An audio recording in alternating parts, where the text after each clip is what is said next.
গুলশানে সাবেক সংসদ সদস্য শাম্মী আহমেদের বাসায় চাঁদাবাজির অভিযোগে বৈষম্য বিরোধী ছাত্র আন্দোলনের নেতা রিয়াদ সহ 4 জনকে 7 দিন করে রিমান্ড দিয়েছেন আদালত। এদিকে বৈষম্য বিরোধী ছাত্র আন্দোলনের কেন্দ্রীয় বাদে সারা দেশের সব কমিটি স্থগিত ঘোষণা করা হয়েছে।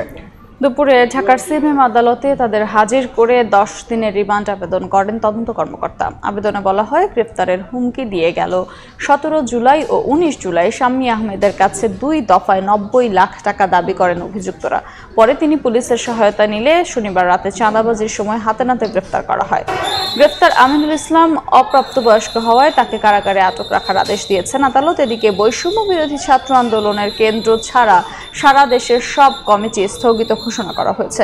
সন্ধ্যায় শাহবাগে জরুরি সংবাদ সম্মেলনে এই সিদ্ধান্ত জানান সংগঠনটির কেন্দ্রীয় কমিটির সভাপতি রিফাত রশিদ। বলেন, বৈষম্য বিরোধী ব্যানার ব্যবহার করে অপকর্ম ঠেকাতে এই কমিটি স্থগিতের সিদ্ধান্ত নেওয়া হয়েছে। কেন্দ্রীয় কমিটি ব্যতীত সারা দেশের সকল কমিটির কার্যক্রম আনুষ্ঠানিকভাবে স্থগিত ঘোষণা করা হচ্ছে।